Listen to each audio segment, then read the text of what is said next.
Good evening. Now, this workshop is actually for the comp plan meeting is an extension of our workshop. So just for FYI, again, there's no public comment. Public is obviously welcome to observe, but again, like any other workshop, there's no public comment. I'm going to get a few housekeeping things done, if I may. The next meeting for the comp plan committee is going to be July. That'll be again at 7 p.m., which is noted on the website.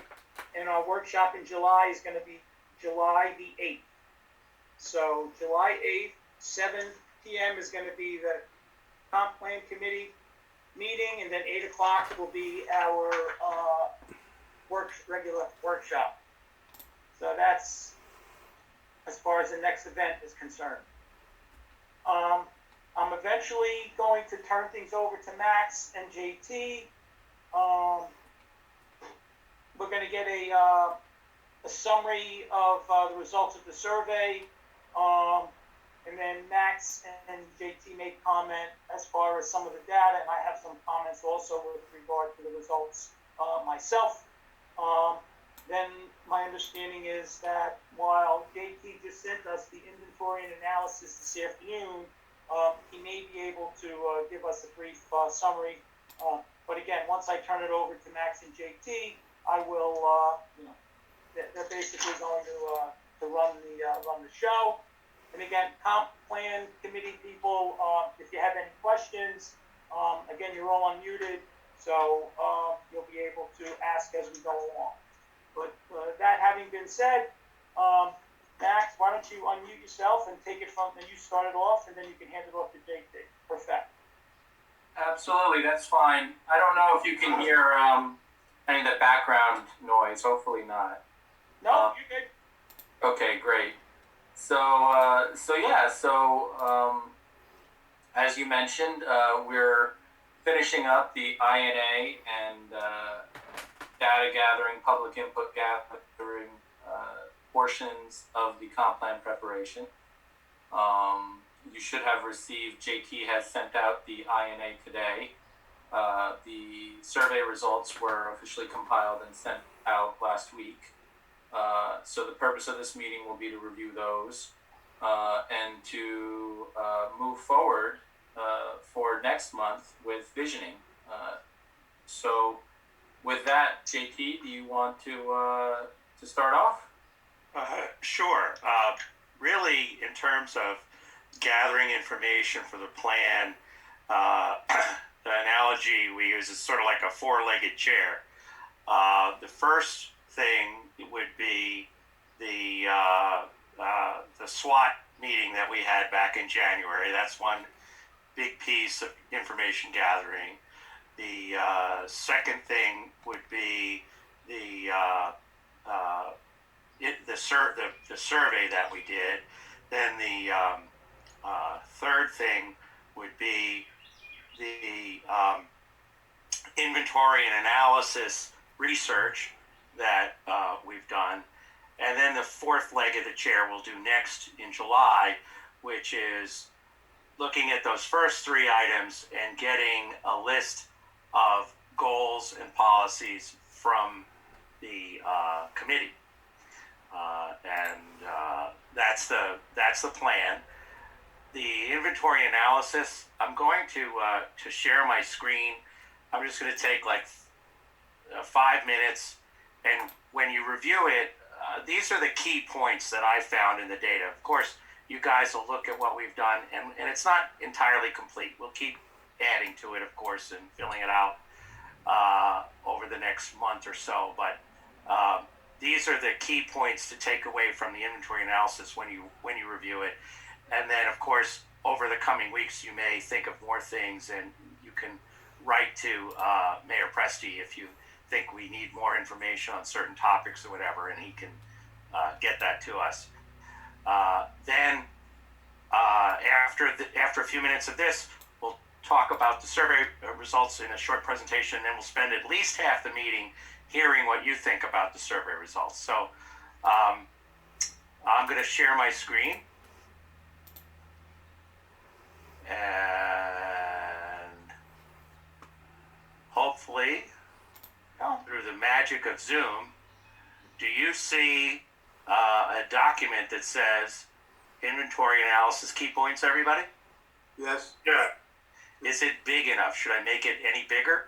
it's only showing about a third of the page. Can you still read it, Alan, or you want me to zoom in a No, little? I can read the first three items, but other items. Right, well, that's all I got showing. So Okay. what I'll do is I'll scroll it like this as we're going through it. you may want to turn off the paragraph marks, make it a little bit easier to read. Well, let's see if I view. Or just right there, Where are the paragraph marks, Jerry? the home, go to home, and right there, just click off that. There we go. I knew they were in here somewhere. How's that? Okay, so inventory analysis key points. Chestnut Ridge, our population is only growing modestly, a little over 1% since 2010. Median age is a little younger than you might expect. It's decreased since 2010 from 46 to 38 years old. 29% of the population is under 20, and 11% of the residents are not U.S. citizens. Okay, housing. About half of the housing stock in the village was built during the 1960s. I guess if you were a builder in the 1960s, Chestnut Ridge was a good place to be. 90% of the homes are owner-occupied. That's a lot. Overall, in Rockland County, 66% of homes are owner-occupied. Median home value rose a lot since 2000. It's gone up by $132,000 on average. Most houses are in the 300 to 500K range, with only 6% of homes valued under 300,000. And the issue is that 42% of renters face what HUD categorizes as a severely unaffordable cost burden because they're paying more than 50% of their income for rent. Economy. The number of employed residents has gone up just a little bit since 2012. That's good. Education, healthcare, and social assistance is the biggest employment sector for residents. Unemployment rates have stayed about the same at 4%. I think, unfortunately, with the COVID thing, it's higher right at the moment, but hopefully it'll bounce back to 4% soon. There's been a sharp decrease in construction occupations and decreases in manufacturing, finance, insurance, and real estate. 82% of the residents commute by car, with only 8% taking public transit. So it's a car commuting community. And before COVID, of course, only 7% of residents work from home. Of course, many more do at the moment. Income and poverty statistics. Since 2010, Chestnut Ridge's median household income has declined by $16,000 or 14%. At the same time, Rockland County saw an increase of 7% in household income. So that's a little sobering. However, you're still doing better than the county median. The county median is 88.5, and your median is 94.4. So you're still doing better than the county median, but you've been slipping in your rankings. Almost half of the households earn over 100,000, and 24% earn 50,000 or less. And that's better than the county. In the county, 31% of households earn 50,000 or less. Another notable statistic is during the same period, that last 10 years, SNAP food assistance benefit recipients have gone up from 4 to 8%. Land use and zoning. The majority of larger vacant parcels or parcels with redevelopment potential are located in the Red Schoolhouse Road area. That's why we've been talking about it for several years now. The yellow zone has not been successful in attracting new office development, and we have developers asking for light industrial uses and housing at higher than single-family densities. The village contains a a large acreage of educational institutional uses. If you look at the map, Green Meadow and Gold Academy are very large landowners. It's a bit unusual. And I know we've all discussed that many of the lots are non-conforming to the current minimum lot area for the district in which they are located. And of course, single-family houses are the predominant land use. Natural resources. You know that Chestnut Ridge is moderately hilly if you've tried riding your bike around here. 65% are slopes between 3 and 8%. You've got Weathersfield soils, pretty good soils. They're deep and usually well drained. You're actually in the Hudson Highlands, and you're in the Saddle River and Hackensack River watersheds. You have FEMA designated floodplains along Hungry Hollow Brook, Pine Brook, and Pascack Brook. Those all flow south into Bergen County. Pine Brook and Pascack Brook are their status is impaired. The water isn't as clean as it could be. The Pascack Brook is the only stream that the county actually regulates. The others are not county regulated. But overall, your amount of wetlands and floodplain in the village are a relatively small area compared to many other villages.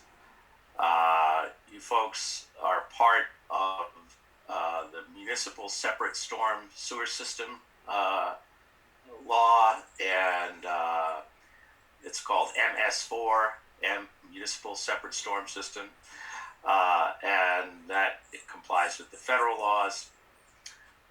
Your water demand has been relatively flat since 2000, even though the population has grown, and the water company thinks that through green practices, they don't foresee any need to increase water capacity into the future.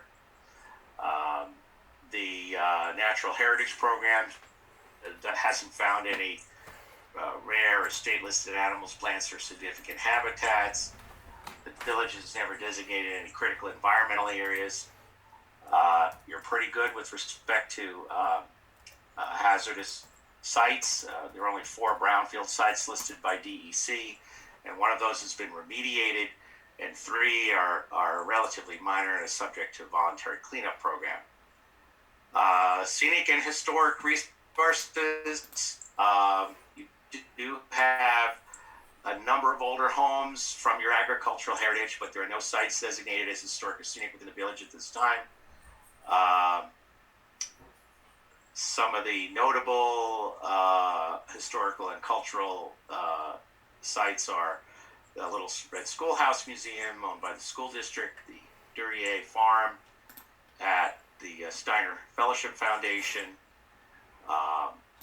There's not been much archaeological work done in the community.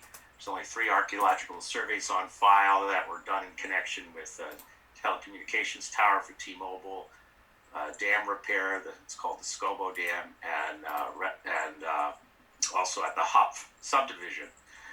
Rockland County is a certified local government that's allowed to designate historic preservation, but the village is not a certified local government.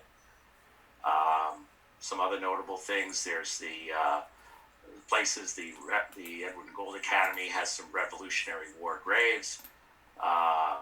There's the Herring Homestead that's marked with a historic marker at 606 South Pascack. And Joseph Eichler, who's a famous developer from 70, 80 years ago, his house is notable in your community. And then the last thing on community services and facilities. Basically, we list the schools, the parks, and there are descriptions of the police service and fire service. You don't have any solid waste facilities of your own. They're brought by private haulers to Hillburn. Your highway services are done by Town of Ramapo. Sewer collection by Ramapo, and sewage treatment by Rockland County Sewer District. So that is the piece that we transmitted to you today, and that's sort of the dry statistical look at things to put along with, and there are maps in there too. The zoning map, you've seen these maps before, we've shared them with you. There's the zoning map, land use map, slope map, floodplain wetlands map are all included in the package. So that's our review of inventory and analysis. I just wanted to go through that with you so that as you look at it, you'd see what our key takeaways are. And I'll email you this list. I just wrote it before this meeting, and I'll email you this list. And JP, I think it's worth saying that the reason why we wanted to go through it today is because we'd like to spend most of the next meeting talking about the vision and goals. Right. And so we don't anticipate going through this again next month, but rather what we'd like you to do is dive into this information and come prepared if you have any questions or you want any clarifications or if you find anything wrong that needs to be clarified or corrected or added. Next meeting we can have some time for that and then spend most of the time talking about the vision and goals rather than going through a lot of this background information. Okay, are you ready to jump into the survey issue? Okay. Yeah.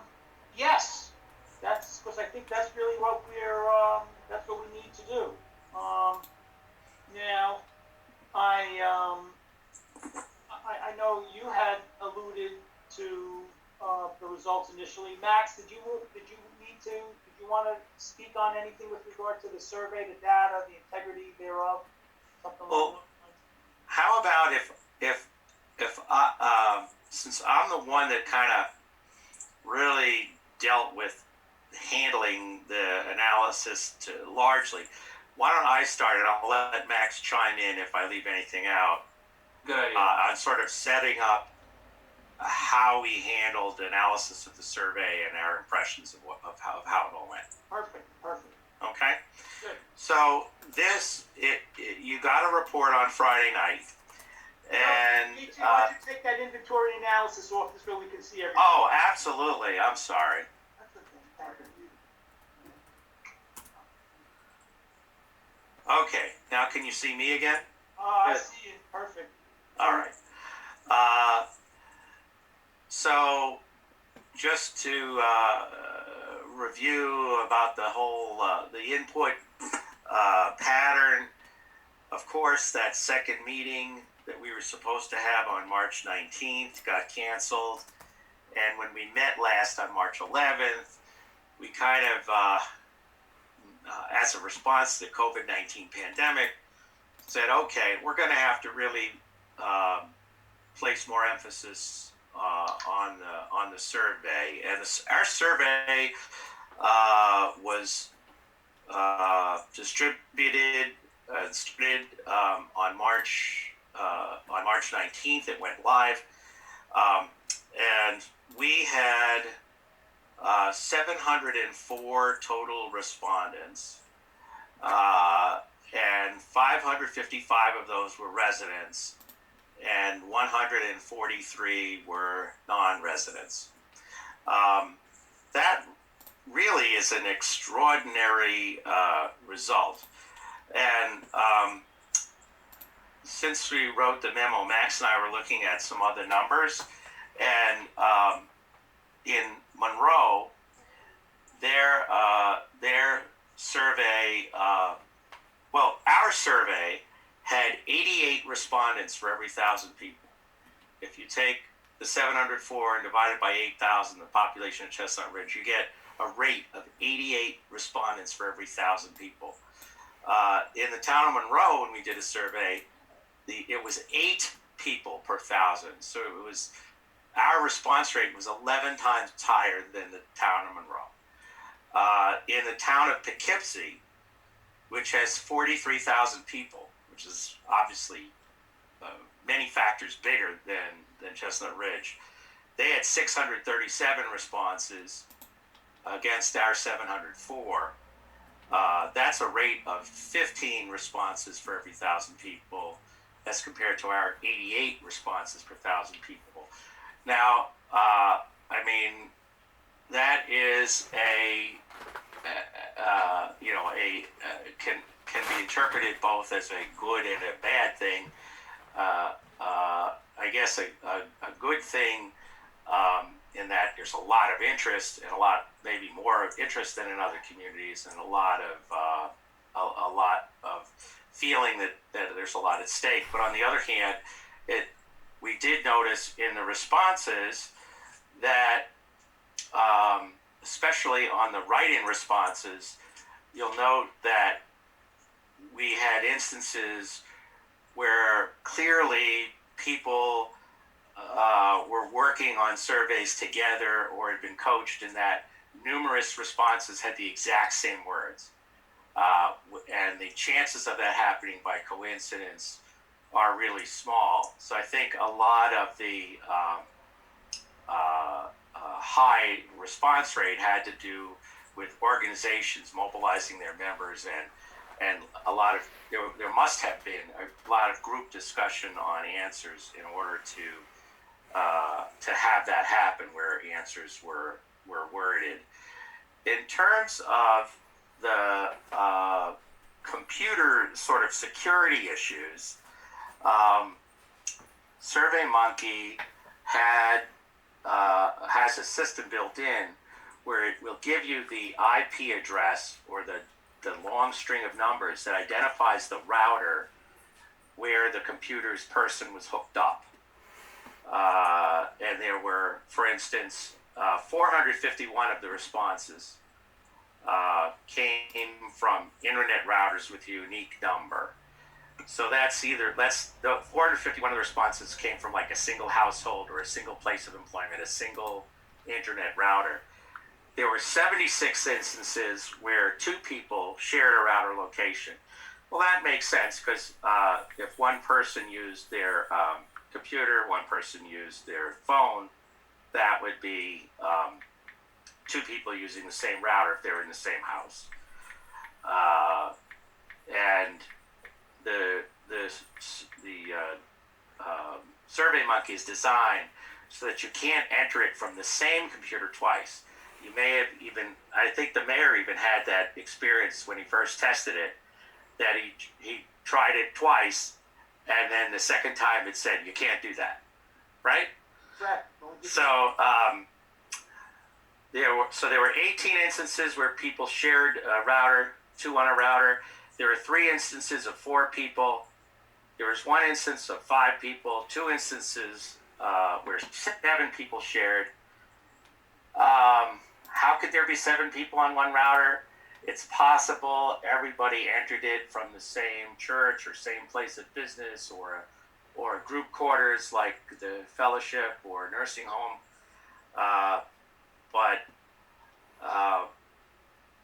I guess so. There are some questions as to exactly how did that go down, but for the most part, we had.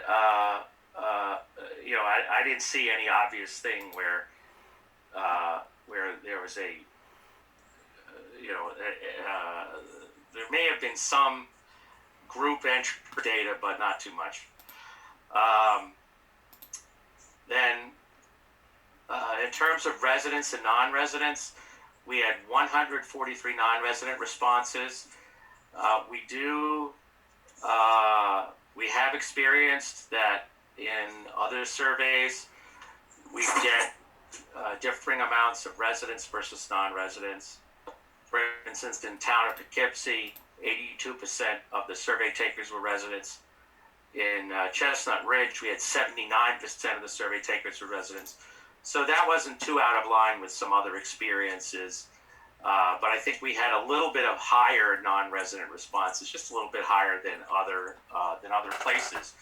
In the analysis that I attached, that goes on for many, many pages, pages 5 through